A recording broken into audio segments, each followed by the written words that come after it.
자, 오늘은 천국을 앞당기는 교회, 이런 제목으로 오늘 귀한 말씀 함께 듣도록 하겠습니다. 자, 예수님 시대 이스라엘 땅에 헬몬산이 있어서요, 지금도 시리아와 레바논 국경 지역에 위치하고 있습니다. 이 헬몬산은 2814m로 백두산보다 40m가 높습니다. 거대한 산이죠. 이 헬몬산 아래에 가이사라 빌립보라고 하는 도시가 있었습니다. 지금은 없지만은 그 당시 로마를 통치하던 황제가 가이사 아구스토, 성경에는 가이사라고 써놓았어요. 이 가이사르는 사람이 로마 황제였습니다. 아주 권력자였죠. 그래서 이 로마 황제에게 충성하기 위해서 헤롯 빌립이라는 이스라엘 지역에 분봉왕이 있었습니다. 이 헤롯 빌립 왕이 이 가이사르에게 충성하기 위해서 가이사라는 이름을 따고 또 자기 이름 빌립, 자기 이름을 따서 가이사라 빌립보라고 하는 도시를 만들었어요. 저 황제에게 충성하기 위해서. 그런데 황제를 위한 도시가 되려면 조건이 있었어요. 첫째, 그 도시가 커야 했습니다. 규모가 컸어야 하고, 두 번째, 그 도시에 반드시 신전이 있어야 되는데 황제를 위한 신전이 있어야 돼요. 그러니까 가이사 아구스도를 숭배하는 신전을 만들어야 그 도시가 아주 황제를 위한 도시가 되는 것입니다. 그래서 이 가이사라 빌립보 지역에 우리 예수님의 제자들과 예수님이 거기를 가셨어요. 그리고 그 가이사라 빌립보 지방에서 예수님이 제자들에게 질문합니다. 사람들이 나를 누구라고 하느냐? 예, 세례 요한이라고 합디다. 엘리야라고 합디다. 혹은 뭐 다른 선지자라고 합디다. 아, 그래? 그러면 너희들은 나를 누구라고 하느냐? 예수님이 질문했을 때 베드로가 주는 그리스도시요 살아계신 하나님의 아들입니다 라고 고백을 했습니다. 어디에서? 가이사라 빌립보에서. 여러분, 그 당시 가이사라 빌립보를 통치하던 로마 황제는 지상의 신의 대우를 받았습니다. 무소불위의 권력을 가지고 나르는 새도 떨어뜨리고 법 위에 군림하던 그런 사람이었습니다. 그런데 그 가이사라 빌립보 그 도시에 예수님의 제자들과 예수님이 방문을 했는데 그 도시에는 세련된 사람들이 있었을 거예요. 예수님은 나사렛 빈민촌 출신 아닙니까? 아마 남루한 옷차림으로 그들이 보기에 아주 촌사람 같은 그런 모습들이었을 것입니다. 이때 베드로가 선뜻 나서서 주는 그리스도시요 살아계신 하나님의 아들입니다 라고 고백을 했어요. 여러분, 이 고백이 왜 위대한 고백인지 아십니까? 지금 로마 황제는 얼마나 큰 세계를 다스린지 몰라요. 모든 길은 어디로 통한다? 로마로 통한다. 저 북아프리카에서 터키, 또 팔레스타인, 또 서아시아, 이탈리아, 그리스, 또 독일, 영국, 프랑스, 또 동유럽까지 로마가 다스리고 있었어요. 이 어마어마한 나라를 다스리는 그 로마 황제는 신이 아니다라고 베드로가 고백한 거예요. 이 로마 황제는 신이 아니고 메시아도 아니고 구세주도 아니고 로마 황제는 단지 연약한 인간에 불과하고 인간의 허물과 죄가 많은 인간에 불과하다는 고백이에요. 오늘 베드로가 한 고백이 주는 그리스도시요 주님만이 그리스도다. 저 가이사는 그리스도가 아니다. 이렇게 고백을 한 것입니다. 비록 촌사람 나사렛 예수, 모습은 초라할지 몰라도 당신은 예수님은 그리스도이십니다. 예수님은 주님이십니다. 예수님은 창조주 하나님의 아들이십니다. 예수님은 나의 전부이십니다. 믿습니까? 이 고백을 한 거예요. 베드로의 고백 속에. 여러분, 실제로 그 수많은 사람들이 앞에 보이는 그 사진이 있는데 우측에는 조감도예요. 사람들이 그림을 그려놨어요. 마치 그 시대에 저런 신전이 있었을 것이다. 그래서 왼쪽에는 가이사 아구스토를 위한 신전이고 가운데 있는 것은 다른 판신, 제우스신 이런 신전들이 있었어요. 그래서 사람들이 가는 모습을 그려 놓았는데 지금은 폐허가 되고 말았습니다. 지금은 기둥들만 남아 있습니다. 그런데 그 신전에서 사람들은 들어가서 뭐라고 기도를 했을까요? 오 가이사 아구스도 신이시여, 나를 불쌍히 여기고 나를 도와주소서, 나는 당신에게 충성하겠습니다. 이렇게 아마 기도하지 않았을까요? 지금 2000년이 지난 지금 황제의 신전, 그 자리에 우상의 신전을 찾아볼 수 있습니까? 찾아볼 수 없습니다. 여러분, 그 거대한 도시를 다스렸던 로마 제국은 지금 흔적만 남기고 잿더미로 다 변하고 말았습니다. 여러분, 성경 말씀대로 들은 거 아십니까? 모든 것은 지나가고 오직 주의 말씀만이 영원하다는 이 성경 말씀의 진리임을 믿으시기 바랍니다. 주의 말씀은 영원하다는 것. 여러분, 베드로의 고백은 남아 있습니다. 그 거대한 도시, 그 황제를 위한 신전, 우상의 신전 다 없어지고 지금 베드로의 고백만이 남아 있는 것입니다. 여러분, 베드로는 왜 이렇게 베드로의 고백만 남아 있습니까? 베드로는 보이는 것을 붙잡은 것이 아니라 보이지 않는 것을 붙잡았습니다.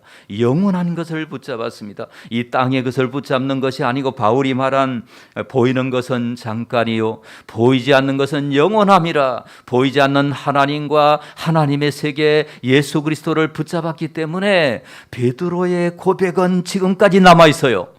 여러분, 이걸 잊지 말아야 합니다. 예수님 말씀하셨죠. 나는 부활이요 생명이니 나를 믿는 자는 죽어도 살겠고 무릇 살아서 나를 믿는 자는 영원히 죽지 아니하리라. 영원을 붙잡았어요. 베드로가. 사랑하는 성도 여러분, 영원을 붙잡는, 영원과 연결되는 저와 여러분 되시기를 주의 이름으로 축복합니다. 우리가 이 땅에 발을 딛고 나그네 인생을 살지만 영원한 하나님과 연결되지 않으면 우리의 삶은 시간이 지나면 다 없어지고 마는 이런 삶이 되고 마는 것입니다. 오늘 17절 말씀을 우리 다 함께 읽어보도록 하겠습니다. 예수께서 대답하여 이르시되 바요나 시몬아, 네가 복이 있도다. 이를 내게 알게 하니는 혈육이 아니요 하늘에 계신 내 아버지시니라. 자, 바요나 시몬아, 바라고 하는 아들이에요. 요나의 아들 시몬 베드로야. 내가 복이 있도다. 복이 있다는 거예요. 여러분, 보이는 황제의 신전의 그 화려함보다 영원한 진리를 찾고 있는 베드로, 너 복이 있다. 눈에 보이는 세상의 것을 추구하는 것이 아니라 영원한 하나님, 영원한 세계, 하늘나라를 추구하는 베드로, 너 복이 있다. 하나님은 눈에 보이지 않지만 그 하나님의 존재와 능력을 사모하는 베드로, 너는 복이 있다. 이렇게 말씀하시는 것입니다. 우리 18절을 읽어보겠습니다. 또 내가 내게 이르노니 너는 베드로라. 내가 이 반석 위에 교회를 세우리니 음부의 권세가 이기지 못하리라. 아멘.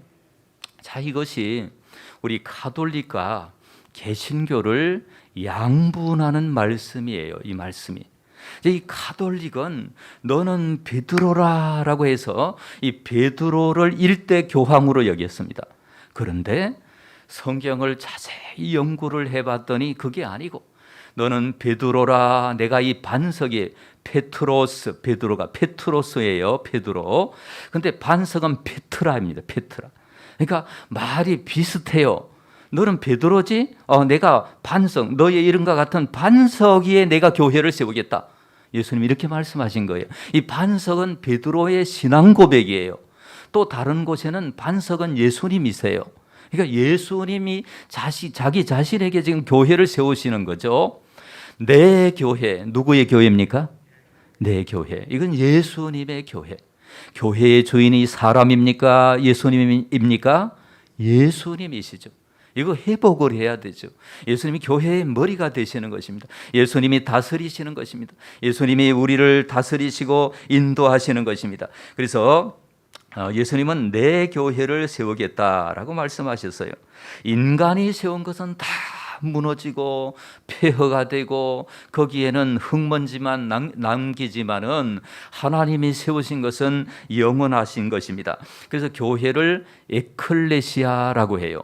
에클레시아라는 것은 부름을 받은 사람들. 그래서 저와 여러분은 세상에서 하나님이 불러내셔서요, 하나님의 자녀로 부르시고 하나님의 백성으로 부르시고 하나님의 축복을 상속할, 영원한 기업을 상속할 사람으로 우리를 불러주셨어요. 할렐루야. 불러주셔서 우리를 교회라고 이름을 붙여주셨어요. 그러니까 이 건물도 소중합니다. 이 건물도 우리의 신앙을 관리할 수 있기 때문에 소중하지만 건물이 교회가 아니고 그리스도인의 모임과 그리스도인이 교회입니다. 하나님의 백성이 교회입니다. 한스 킹이라는 사람이 교회는 하나님의 백성이다 이렇게 주장을 했는데, 이 사람은 가톨릭 학자입니다. 가톨릭. 한스 킹이 가톨릭 학자, 천주교 학자인데 자기가 연구를 해보니까 교회는 무슨 건물이 아니라 하나님의 백성이다 이렇게 주장을 했는데, 그분이 훌륭한 교수님이셨거든요. 그 대학교에서 보직을 안 줬어요. 그러니까 이 교수로 할 수가 없어서 그 말 한마디 했다고. 그게 진리가 맞는 거죠. 그분이 연구를 해보니까 이게 교회는 하나님의 백성. 어떤 백성? 하나님의 백성. 우리가 저기 다른 곳에 가잖아요. 그럼 교회도 가는 거 있죠. 우리가 교회니까, 우리가 하나님의 성전이니까. 고린도전서에 보니까 너희가 하나님의 성전인 것과 하나님의 성령이 너희 안에 계신 줄을 알지 못하느냐. 할렐루야. 우리가 교회고 하나님의 성전이다라는 거 잊지 마시기를 바랍니다. 그리고 우리의 머리는 누구십니까? 예수님. 우리가 교회고 교회의 머리는 예수님이니까 우리의 신앙생활은 예수님의 말씀을 순종하는 삶이에요. 머리 대신 예수님의 말씀을 순종하는 삶입니다. 사랑하는 여러분, 지금 우리 눈앞에는 거대한 황제의 신전도 없습니다. 우상의 신전도 없습니다. 그러나 황제의 시대보다 더 우상들이 많이 있는 시대가 오늘 저와 여러분이 살고 있는 시대라는 것 잊지 마시기를 바랍니다. 김용규 박사님, 우리 그리스도인 인문학자이신데 훌륭한 분이십니다. 그분이 이렇게 얘기를 했습니다. 현대인들은 위성을 신으로 숭배한다. 이성은 뭡니까? 저 한문으로 써놨죠. 사물의 이치를 논리적으로 판단하는 능력이 뭐예요? 이성이에요. 우리는 다 이성이 있어요. 판단을 하고 생각하고 여러 가지를 계획하고 이런 것들이 다 우리의 머리로 이성으로 하는 것입니다. 이성을 신으로 숭배한다는 것은 뭘까요? 자기를 숭배한다는 거예요. 자신의 판단, 자신의 지혜, 자신의 머리, 자신의 분별력, 자신의 어떤 생각들, 이것을 숭배하는 이 세상 사람들이라고 하는 거예요. 그래서 우리는 끊임없이 우리의 생각인가 하나님의 말씀인가 분별을 해야 되는 것입니다. 끊임없이 우리는 자아 숭배에서 벗어나서 나를 부인하고 예수 그리스도를 따라가는 저와 여러분이 되시기를 바랍니다. 그래서 골로새서 3장 5절에 이런 말씀이 있습니다. 땅에 있는 지체를 죽이라. 곧 음란과 부정과 사욕과 악한 정욕과 탐심이니. 탐심은 무엇이라고 했습니까? 우상 숭배다. 탐심이라고 하는 것은 자기의 전부를 다해서 추구하는 거예요. 아시겠습니까? 탐심이 우상 숭배다. 그래서 그 탐심의 첫 번째로 예수님 말씀하신 것, 사람이 하나님과 재물을 겸하여 섬길 수 없느니라 라고 했는데, 첫 번째 탐심에 들어가는 것이 뭘까요? 재물이에요. 재물. 재물은 우리로 말하면 물질이고 돈이죠. 돈이 하나님의 자리에 앉을 수 있다, 앉을 수 없다? 앉을 수 있다. 지금 세상의 사람들은 이 돈이 하나님의 자리에 앉아서 사람들이 하나님을 추구하는 것이 아니라 그 돈을 추구하고 아침에 눈을 뜨면 오늘 돈을 얼마나 벌까, 어디 가서 돈을 벌까 이런 생각을 한다는 거예요. 자녀들을 쳐다볼 때도 농담하듯이 그놈 돈 되겠나 뭐 이렇게 농담을 하고. 오늘 이 시대에 많은 사람들이 무엇을 추구하고 있습니까? 이 물질이 신이에요. 물질이 신이 되어서 물질을 우상을 추구하고 있습니다. 여러분, 그러면 갈라디아서 5장 20절 이하에 보니까 이런 말씀이 있습니다. 우상 숭배 쫙 이렇게 나오고 이런 일을 하는 자들은 어디를 유업으로 받지 못합니까? 하나님의 나라를.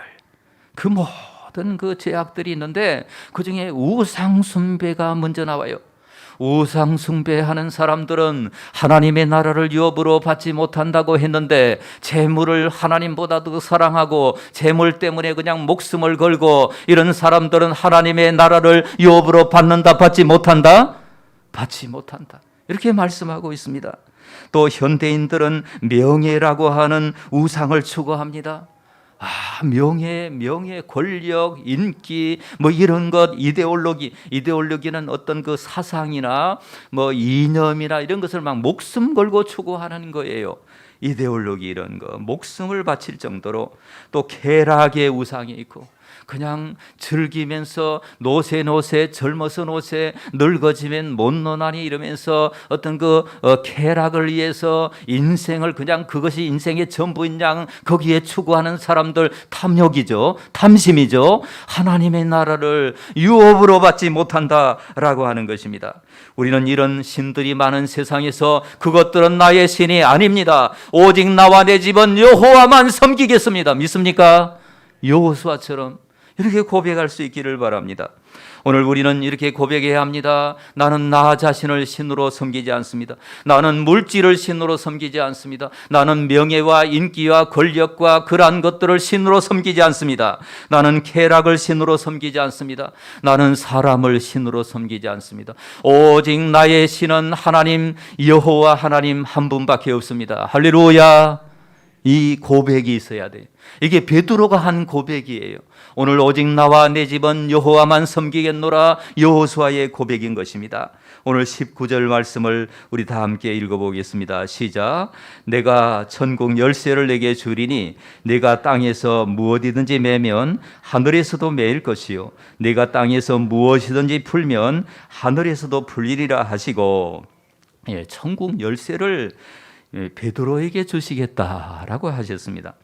여러분, 베드로에게, 예수님의 신앙 고백하는 베드로에게 예수님의 교회를 세우겠다라고 하시고, 이어서 내가 너에게 천국 열쇠를 주겠다 이렇게 말씀을 해 주셨습니다.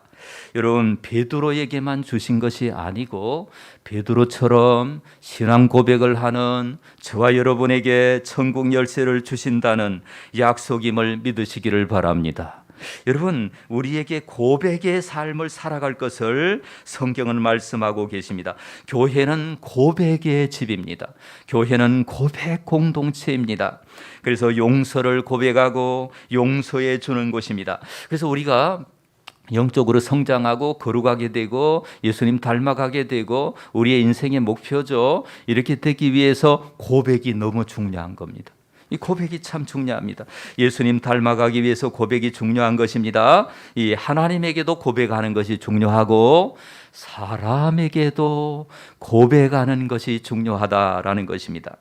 여러분, 서로 남남인 사람, 아무 관계가 없는 사람이 나는 당신을 사랑합니다, so do I, 나도 그렇습니다, 이러면 어떻게 됩니까? 결혼을 하게 되죠. 여러분, 이 고백의 능력이에요. 이재철 목사님 그 책을 읽어봤더니 빚을 졌어요. 홍성사를 경영하기 전에 다른 출판사를 했는데 막 빚을 많이 져서, 여러분, 이재철 목사님이 얼마나 참 담대한 사람인지 아십니까? 그래서 기도하다가 그 빚을 받으려고 하는 사람을 다 모았습니다. 40여 명이 왔습니다. 좁은 사무실에 40여 명이 다 빚을 받으려고 왔습니다. 오늘 뭐 빚 좀 받아갈까? 이렇게 왔어요. 이재철 목사님 앞에 나가서, 여러분, 정말 제가 젊은 나이에 사업을 한다고 이렇게 잘못해서 여러분들 마음을 아프게 했는데 정말 용서해 주시고 저를 믿어 주십시오. 제가 다시 출발하겠습니다. 그랬는데 그 빚 받으러 온 사람들이 막 실망했지 않았겠습니까? 근데 그 중에 한 사람이, 이렇게 장래가 촉망된 젊은이는 우리가 도와줘야 된다. 여러분, 좀 돈 좀 내시오. 이 사람 좀 도와줍시다. 돈을 걷어서 주고 갔어요. 왜 그랬겠습니까? 이재철 목사님의 고백 때문에. 말 한마디로 천냥빚을 갚았죠. 그래서 정말 사업이 일어났어요. 여러분, 이 말이 그렇게 중요한 거예요. 이게 하나님에게도 고백하지만 사람에게도 고백할 수 있어야 합니다. 여러분, 이런 신앙 고백을 하는 사람들에게 우리가 천국을 들어가고 우리가 이 다음에 천국에 갈 거 분명합니다. 여러분, 저 하늘나라는 분명히 있습니다.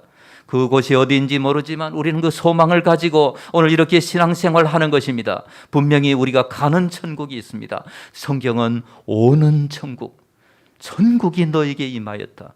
하나님의 나라가 여러분의 가정과 여러분의 삶의 자리와 여러분이 있는 곳에 하나님의 나라가 오기를 주의 이름으로 축원합니다.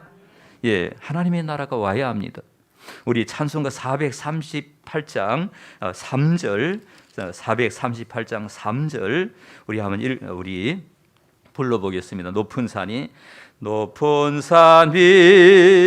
거친 들이 초막이나 궁궐이나 내 주 예수 모신 곳이 그 어디나 하늘나라 할렐루야 찬양하세 내 모든 죄 사함 받고 주 예수와 동행하니 그 어디나 하늘나라 할렐루야.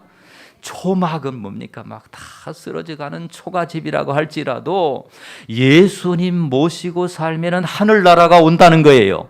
천국이에요, 천국. 궁궐이 뭡니까? 부유하고 유복한 환경이라 할지라도 내 주 예수 모시면은 거기 하늘나라가 임한다는 겁니다. 저 얘기를 뒤집으면 아무리 부유하고 아무리 잘 살고 아무리 형통해도 내 주 예수를 모시지 않는 곳은 하늘나라다 아니다? 아니다. 이거 잊지 마시고. 내 영혼이 은총 입어 중한 죄짐 벗고 보니 슬픔 많은 이 세상도 천국으로 화하도다. 믿습니까?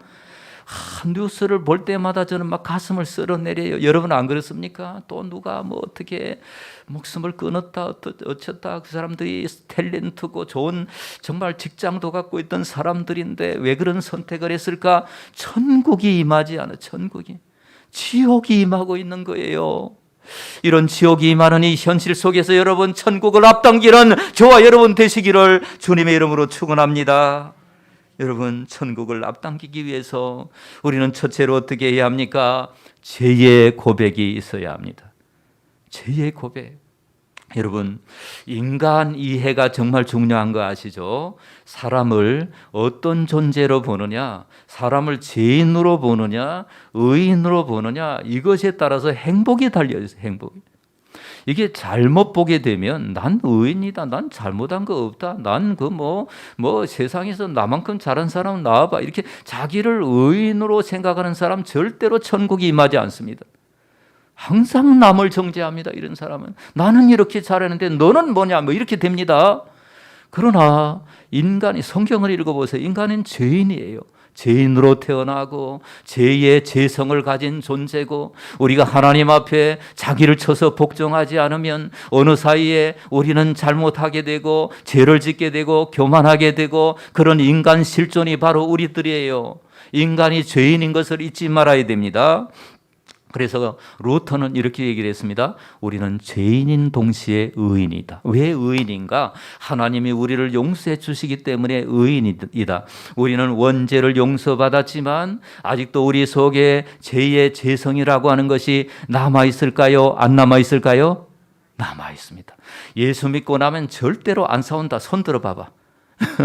싸운다 안 싸운다? 싸운다. 부부 싸움도 한다 안 한다? 한다. 이제 시간이 지나가면 이런 거 좀 안 해야 돼요. 시간이 지나가면 이제 달관하고 초극하고 초월하고 이렇게 되어야 하는 것입니다. 우리가 이제 칭의로서의 구원을 받았지만 아직도 성화로서의 구원이 남아 있습니다. 이 성화로서의 구원은 끊임없이 죄와 싸우는 거예요. 죄를 버리는 훈련이에요. 그래서 우리가 병원에 가셔서 치료를 받기 위해서 제일 먼저 하는 일이 뭡니까? 진단을 받아요. 진단. 엑스레이 같은 걸로 찍어 가지고 이 병이 어떻게 되어 있느냐 이걸 정확하게 진단을 해야 그 사람을 치료하는 거예요. 마찬가지 우리도 하나님 앞에 죄인이라고 하는 것을 진단을 받고 하나님 앞에 이 죄의 고백을 늘 하면서 이렇게 살아가야 되는 것입니다. 우리의 실수와 넘어지는 것, 이런 자범죄에 대해서 우리가 조금 잘하면 인간은 교만하기 쉽고 우리가 조금 못하면 절망하기 쉽고 인간은 죄성이 있는 존재임을 잊지 마시기 바랍니다. 지난 주일에 제가 설교한 대로 큰아들은 참 잘했어요, 못했어요? 잘했죠. 큰아들은 부모님 모시고 잘 살고 어려운 시대에 어디 도망 안 가고 이렇게 잘했습니다. 잘한 것이 문제예요. 잘한 것이. 이 잘한 것이 자기의가 되고 비교의식이 되는 거예요. 인간이 죄인이기 때문에 그래요. 그래서 우리가 하나님 앞에서 이렇게 자기를 다스리면서 살아야 되는데 다윗은 여러분 잘 아시죠? 다윗은 토설치 아니할 때에 뼈가 뭐냐면 쇠하였다 이렇게 고백을 해요. 뼈가 쇠하고 종일 신음하고 진액이 여름 가뭄에 마름같이 되었다. 그런데 토설했더니 어떻게 되었더라? 하나님께 자복하고 죄악을 숨기지 아니하였더니 하나님이 용서해 주시고 기쁨을 누리게 되었다는 시편 32편의 고백을 우리가 발견할 수 있습니다. 사랑하는 여러분, 잠언 28장 18절에 보니까 이런 말씀이 있습니다. 자기의 죄를 숨기는 자는 시작. 자기의 죄를 숨기는 자는 형통하지 못하나 죄를 자복하고 버리는 자는 불쌍히 여김을 받으리라. 그래서 이 말씀을 우리가 잊지 마시고 또 히스기야도 하나님 앞에 질병이 걸렸는데 하나님 앞에 나가서 정말 눈물로 기도했는데 이사야서에 보니까 하나님이 히스기야의 죄를 하나님 등 뒤로 던져버렸다 이런 말씀이 있어요. 히스기야가 회개했기 때문에 그렇습니다. 방지일 목사님이라고 계십니다. 이 어르신이 80 몇 세 때 제가 옆에서 봤어요. 부흥 집회를 했는데 방지일 목사님이 강사로 오셨는데 제가 그때 봤는데 여름에도 양복을 입고 계세요. 막 추워가지고 덜덜덜 이렇게. 이런 어른이 무슨 죄를 짓겠습니까? 자기 몸 하나도 덜덜덜 떨면서 이렇게 사시는 어른이 102세까지 사셨어요. 102세까지 사시고 이분의 고백을 들어봤더니 장수 비결이 눈물로 회개하는 거래요. 장수 비결이. 그래서 회개할 때마다 심장이 뛴다고 하셨어요. 회개할 때마다 눈물이 나고 젊은처럼 가슴이 뛴다고 하셨습니다. 이 방지일 목사님이 정말 그 중국 시대 또 북한에서도 살았고 막 이런 사람이 무슨 하나님의 일을 하면서 살았는데 무슨 죄를 그리 많이 지었겠습니까? 그렇지만은 하나님 앞에 회개할 때 하나님이 용서해 주시고 죄를 고백할 때 형통하게 하셨습니다. 김춘근 교수님이라고 계십니다. 이분이 와이미라는 책을 젊어서 쓰셨습니다. 지금은 80대이십니다. 김춘근 교수님은 미국에서 교수로 들어간 사람. 한국에서 교수로 들어가기도 어렵지만은 미국의 교수로 들어가기는 더 어려워요. 막 100대 1, 200대 1을 뚫고 교수로 들어가는데 38세 때 간경화로 1년밖에 못 산다는 사형 선고를 받아요. 이분이 나이롱 신자였거든요. 자기 잘난 맛에 살던 사람이었는데 하나님 앞에 나가서 막 기도하니까요. 하나님께서 뭐라고 하시느냐면은 내 영혼의 독소 때문에 내가 죽어가고 있다. 이런 깨달음을 줘. 내 영혼의 독소. 그래서 하나님 앞에 막 작심하고 눈물을 흘리면서 회개 기도를 했는데 영화의 장면처럼 한 가지 회개하면 그게 딱 지나가고 회개하면 그 장면 지나가고 그러는데 대학 노트에 나중에 적었는데 52페이지를 적어. 52페이지. 자기가 그렇게 잘한 사람이고 의인이라고 생각했는데 교만하고 열등감 있고 이기심 있고 한이 있고 상처를 준 것을 고백을 했습니다. 그랬더니 하나님이 그를 치료해 주시고 지금까지도 훌륭한 역할을 하고 계세요. 지금 80대 어르신이시지만은 여러분 중요한 것은 교회는 큰 가정이고 가정은 작은 교회라고 그랬죠. 가정에서도 교회에서도 우리는 죄의 고백이 있어야 합니다. 그래야 천국을 앞당길 수가 있습니다. 그래서 우리는 가정이 변화되는 것은 자꾸 이제 이렇게 남을 공격해서 변화된 게 아니라 내가 잘못했다. 내가 참 이렇게 죄를 고백할 수 있어야 합니다. 두 번째로 믿음의 고백. 무슨 고백? 믿음의 고백. 우리는 교회에 와가지고 신앙 고백을 합니다. 굉장히 중요합니다. 우리의 신앙의 기초, 신앙의 근본, 신앙의 본질이 바로 신앙 고백입니다. 우리는 교회에 왜 옵니까? 신앙 고백하기 위해서 옵니다. 만약에 곽선희 목사님 말씀하셨어요. 1년 동안 교회를 안 나갔더니 죄에 대해서 문호개방이 되더라. 안 믿는 사람처럼 된다는 거예요. 그래서 교회에 나와서 우리는 신앙 고백하는 거예요. 신앙 고백을 늘 하면서 그리고 일상 속에서 우리의 삶으로 신앙을 고백하면서 지속적으로 예배 생활을 하는 것입니다. 그래서 우리가 언제나 예수님과 연결되었는지 확인해야 되는 것입니다. 그리고 우리는 또 사람들에게 믿음의 고백처럼 믿어주는 말을 해야 합니다. 그래서 여러분 부산에 어디 바닷가에 가면 어머니 동상이 하나 있어. 어머니 동상. 젊은이들이 거기서 많이 뛰어내리기 때문에 어머니를 생각하라고. 왜? 세상 모든 사람이 자기를 안 믿어줘도 어머니는 믿어주거든요. 어머니. 그래서 여러분 믿어줘야 합니다. 믿음의 고백을 해야 합니다. 자녀들을 믿어주시기 바랍니다.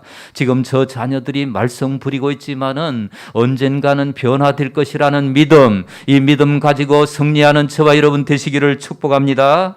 사랑의 고백이 있어야 합니다. 세 번째로. 그래서 성도인 우리는 구원해 주신 하나님께 예수 그리스도에게 언제나 사랑의 고백. 그래서 교회에서 사랑의 고백은 찬송 드리는 거죠. 찬송으로 하나님 앞에 영광을 돌리는 것입니다. 우리가 또 하나님 앞에 또 사람들 앞에도 사랑의 고백을 할 수 있어야 합니다. 고백이 능력입니다. 고백하는 삶을 통하여 천국을 앞당기는 저와 여러분 다 되시기를 주님의 이름으로 축원합니다. 기도하도록 하겠습니다. 우리 1분만 기도하시겠습니다. 하나님, 오늘도 하나님 앞에 나왔습니다. 나의 부족함과 연약함과 죄성을 자백합니다. 이제 하나님, 내 자신이 하나님 앞에 고백하는 삶을 살겠습니다. 하나님, 죄를 고백하고 믿음을 고백하고 사랑을 고백하는 그런 인생을 살겠습니다. 하나님 도와주세요. 우리 다 같이 기도하겠습니다. 주님 함께하여 주십시오. 주여 붙잡아 주시옵소서. 하나님 은혜로 같이 하여 주시고 성령의 은혜로 함께해 주시옵소서. 아버지 사랑합니다. 주님 도와주십시오. 아버지 주님 이제 이 고백을 잘 할 수 있도록 도와주세요. 하나님 앞에 쓰임 받게 하여 주세요. 아버지 사랑합니다. 아버지 도와주세요. 아버지 우리 모두에게 성령으로 함께 해주세요. 사랑의 하나님, 주는 그리스도시요 살아계신 하나님의 아들입니다. 베드로가 고백한 것처럼 우리도 예수 그리스도를 주로 고백하고 언제나 주인 되심을 인정하고 살아가는 우리 모두가 되게 하시옵소서. 예수님 이름으로 기도드립니다. 아멘.